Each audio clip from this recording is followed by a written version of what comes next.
W.E.B. Du Bois was the man that he wanted to be. He was the first African American to earn his PhD. He went to school in Germany, which was one of the best schools it could be. He changed how African Americans could live their life. He went to live in Ghana for a life free of strife.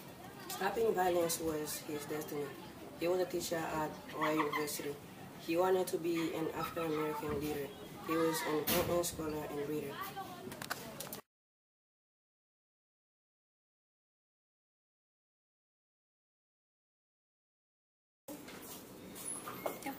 Here was a man the slaves had liked to kiss. An abolitionist named Frederick Douglass. On February 7, 1817, he was born as a slave, and we wouldn't understand his face. He suffered night without his mother while lived through his own.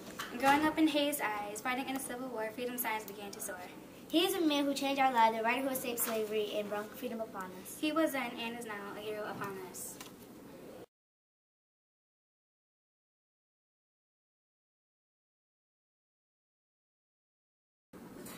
There was a brilliant black man named Carter, who was an anti-segregation starter.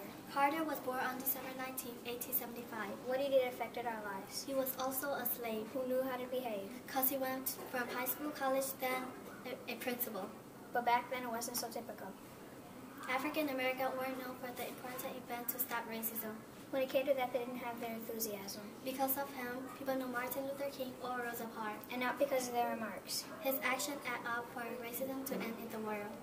Since then, one by one, it's been all settled.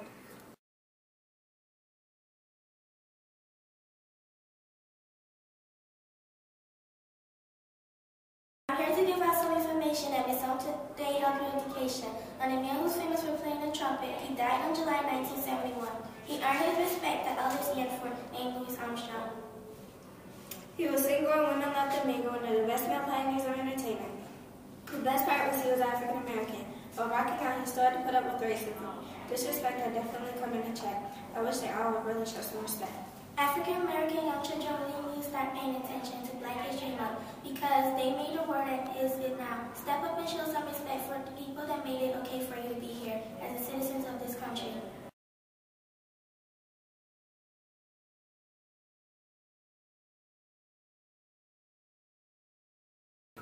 Born in 1917 and the youngest of 20, working in the cotton fields picking a plenty.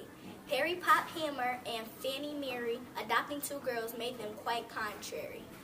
Fannie, in an unfortunate plight, having children taken from her without a known fight. An advocate she became for constitutional rights. A survivor of jailhouse beating, she demanded civil rights. She engaged in a freedom walk after the death of President JFK.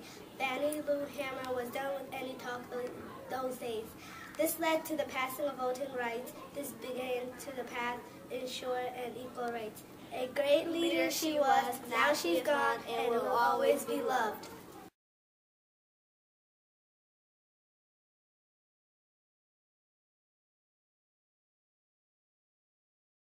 Miss May, Mr. Carver, and Madam C.J. Walker. Some call them courageous, some call them outrageous. They used to say African Americans couldn't make it. Miss May James said African American, born in 56, and made it to space again. You could say she had audacity, bravery, and courage. She happily made it. Next time, don't be so quick to pass her up, because now she's in a real big mansion living it up. Born in December, now it's time to remember her name is Madam C.J. Walker. They thought she was just a talker. She became the first millionaire by just doing hair. When she started stacking, everyone started clapping. She was blessed by her success. Even though she didn't graduate, she still was able to manufacture a cosmetics. From an orphan at the age of 7, now she's up in heaven.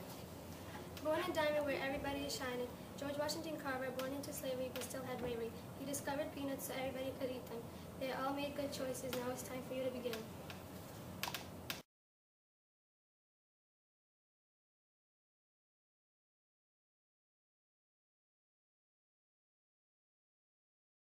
Obama, our first Vice President, now I'll tell you information that's relevant. He helped rebuild communities, provide our nation with plenty of opportunities, strives to make our nation a healthy place, and his office hardworking indeed. Now he will succeed and follow his dreams. Strike one. Here's something I'ma let you know. Satchel Paige had arms like garden hose. He threw so fast his opponents couldn't see. Before they knew it, it was already strike three. Satchel Paige was born July 7, 1906. He wasn't really rich. He's brought up in Mobile, Alabama with 5 brothers and sisters and 1 mother and 1 dad. Never really had a lot. Satchel Paige got a job carrying locks. Strike two. Hey yo, what's good with you? I'm fine. Satchel Paige is too. played for the Cleveland Indians in 1948. He wasn't really great, but as he got more into the game, he learned a couple things like the curveball. He never really called that. He called it the bee because it flew like a stinger. Yeah, I'm gonna do it in, do it like a finger. I don't care. Forget about that right now. Let's go to strike three. I'll do that.